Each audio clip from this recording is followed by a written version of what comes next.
ನಮಸ್ಕಾರ.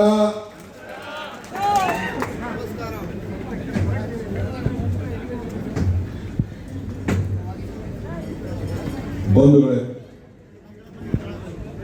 ಜಗದ್ಗುರು ರೇಣುಕಾಚಾರ್ಯ ಜಯಂತಿ ಯುವ ಮಹೋತ್ಸವ ವೀರಭದ್ರ ಸ್ವಾಮಿ ರಥೋತ್ಸವ ಜಗದ್ಗುರು ರೇಣುಕಾಚಾರ್ಯ ಪ್ರಶಸ್ತಿ ಸಮಾರಂಭ ಈ ಪವಿತ್ರವಾದಂತಹ ಸಮಾವೇಶದಲ್ಲಿ ಪಾಲ್ಗೊಂಡು ನನಗೆ ಶ್ರೀಗಳು ಜಗದ್ಗುರು ರಂಭಾಪುರಿ ಪೀಠದ ಪರಿಸರದಲ್ಲಿ 51 ಅಡಿ ಎತ್ತರದ ಶ್ರೀ ಜಗದ್ಗುರು ರೇಣುಕಾಚಾರ್ಯ ಮಾಂಗಲ್ಯ ಮೂರ್ತಿ ಪ್ರತಿಷ್ಠಾಪನೆಯ ಶಿಲಾನ್ಯಾಸದ ಭೂಮಿ ಪೂಜೆಗೆ ಒಂದು ಅವಕಾಶವನ್ನು ಮಾಡಿಕೊಟ್ಟು ಇದನ್ನು ನೋಡಿದ್ರೆ ಪುರಂದರದಾಸರ ಒಂದು ಮಾತು ನನಗೆ ನೆನಪು ಬರ್ತದೆ. ಇದು ಭಾಗ್ಯ, ಇದು ಭಾಗ್ಯ, ಇದು ಭಾಗ್ಯವಯ್ಯ, ಪದ್ಮನಾಭನ ಪಾದ ಭಜನೆ ಪರಮ ಸುಖವಯ್ಯ ಅಂತೇಳಿ. ಹಾಗೆ ಈ ಪುಣ್ಯ ಭೂಮಿಯಲ್ಲಿ ಶ್ರೀ ರೇಣುಕಾರ ಮೂರ್ತಿಯ ಶಿಲಾನ್ಯಾಸದಲ್ಲಿ ಪಾಲ್ಗೊಂಡು ನಿಮ್ಮ ಮುಂದೆ ನಿಂತಿರುವಂತ ಒಂದು ಭಾಗ್ಯ ನನಗೆ ಸಿಗ್ತಲ್ಲ. ಇದು ನನ್ನ ಭಾಗ್ಯ, ನನ್ನ ಭಾಗ್ಯ, ನನ್ನ ಭಾಗ್ಯ ಅಂತ ಹೇಳಿ ಭಾವಿಸ್ಕೊಂಡಿದ್ದೇನೆ. ರಂಭಾಪುರಿ ವೀರ ಸಿಂಹಾಸನಾಧೀಶ್ವರ ಜಗದ್ಗುರು ಶ್ರೀ ವೀರ ಸೋಮೇಶ್ವರ ದೇಶಿಕೇಂದ್ರ ಶಿವಾಚಾರ್ಯ ಭಗವತರ ಮಹಾಸ್ವಾಮಿಗಳ ಪಾದಗಳಿಗೆ ನನ್ನ ಕೋಟಿ ಪ್ರಣಾಮಗಳನ್ನು ಅರ್ಪಿಸಿ, ಮುಖ್ಯವಾಗಿ ನಾನು ನೆನೆಯಬೇಕಾದ್ದು ನಾನು ನಂಬಿರುವಂತಹ ವೀರ ಗಂಗಾಧರ ಅಜ್ಜನ ಪಾದಗಳಿಗೆ ನನ್ನ ಸಾಷ್ಟಾಂಗ ನಮಸ್ಕಾರಗಳನ್ನು ಅರ್ಪಿಸುತ್ತೇನೆ.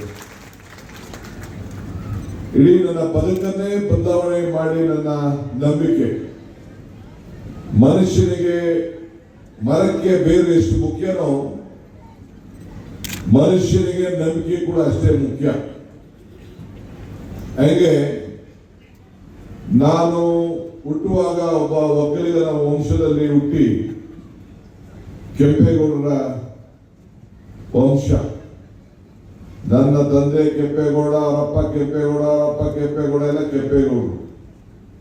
ನಮ್ಮ ಮನೆಯಲ್ಲಿ ಯಾರೇ ಹುಟ್ಟರು ಕೂಡ ನಾವು ಕೆಂಪೇಗೌಡ ಅಂತ ಹೆಸರನ್ನ ಇಡುವಂತ ಒಂದು ಪದ್ಧತಿ. ಆದ್ರೆ ನನಗೆ 3-4 ವರ್ಷ ನಿಧಾನ ಆಯ್ತಂತೆ. ನಮ್ಮ ತಾಯಿ ಶಿವಾದಪ್ಪನ ಬೆಟ್ಟ ಅಂತ ಇದೆ, ಶಿವಾದ ಮೂರ್ತಿ, ಅಲ್ಲಿಗೆ ಅರ್ಕೆ ಮಾಡಿಕೊಂಡು ನನ್ನ ಜನ್ಮ ತಾಳಾದ್ಮೇಲೆ ಮೊದಲು ಕೆಂಪೇಗೌಡ ಅಂತ ಇಟ್ಟು ಕೊನೆಗೆ ಶಿವಕುಮಾರ್ ಅಂತ ಹೆಸರನ್ನ ಇಟ್ಟು ಇವತ್ತು ಶಿವಕುಮಾರ್ ಅಂತ ಹೆಸರನ್ನ ನಾಮಕರಣ ನಮ್ಮ ತಂದೆ ತಾಯಿ ಮಾಡಿದ್ದಾರೆ. ನನಗೆ ಗೊತ್ತಿಲ್ಲ ಏನು ಈ ಒಂದು ಸಂಬಂಧ.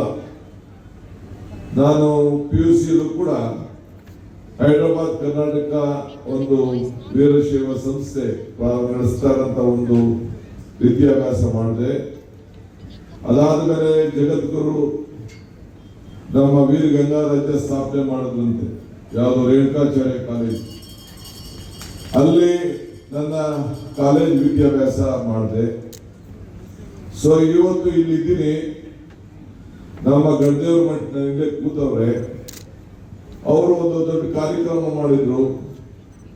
ರಾಜ್ಯದಲ್ಲಿ ವಿಭಿನ್ನವಾದಂತಹ ದೊಡ್ಡ ಚರ್ಚೆ ಹಿಂದೆ ಕಾಲದಲ್ಲಿ ವೀರಶೈವ ಧರ್ಮ, ಲಿಂಗಾಯತ ಧರ್ಮ ಅನ್ನೋ ಒಂದು ದೊಡ್ಡ ಇದು. ಅಲ್ಲಿ ಹೋಗಿ ಶ್ರೀಗಳ ಪಾದಕ್ಕೆ ನಮಸ್ಕಾರ ಹೇಳಿ ನಾವು ಮಾಡಿದಂತ ತಪ್ಪಿಗೆ ನೀವು ಕ್ಷಮಿಸಬೇಕು ಅಂತ ಹೇಳಿ ಕ್ಷಮಾಪಣೆಯನ್ನ ನಾನು ಕೇಳಿದೆ. ಇಡೀ ರಾಜ್ಯದಲ್ಲೇ ಒಂದು ದೊಡ್ಡ ಚರ್ಚೆ ಆಯಿತು, ಟೀಕೆ ಆಯಿತು, ಟಿಪ್ಪಣಿ ಆಯಿತು, ಎಲ್ಲ ಆಯಿತು.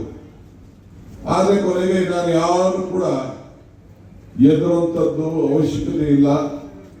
ನನ್ನ ಆತ್ಮಸಾಕ್ಷಿಗೆ ಬದುಕಬೇಕು. ಈಗಾಗಲೇ ನಮ್ಮ ಹಿರಿಯ ಗುರುಗಳು ನಮ್ಗೇನು ಮಾರ್ಗದರ್ಶನವನ್ನು ಕೊಟ್ಟಿದ್ದಾರೆ. ಇವತ್ತು ಜಾತಿ ಮೇಲೆ ನಾವ್ಯಾರು ಬದುಕ್ತಾ ಇಲ್ಲ. ಧರ್ಮ ಯಾವುದಾದರೂ ತತ್ವ ಒಂದೇ, ನಾಮ ನೂರಾದರೂ ದೈವ ಒಂದೇ. ಹೆಚ್ಚಿನ ವಿಡಿಯೋಗಳಿಗೆ ಪ್ರತಿಧ್ವನಿ ಯೂಟ್ಯೂಬ್ ಚಾನೆಲ್ ಸಬ್ಸ್ಕ್ರೈಬ್ ಮಾಡಿ, ಬೆಲ್ ಐಕಾನ್ ಕ್ಲಿಕ್ ಮಾಡಿ.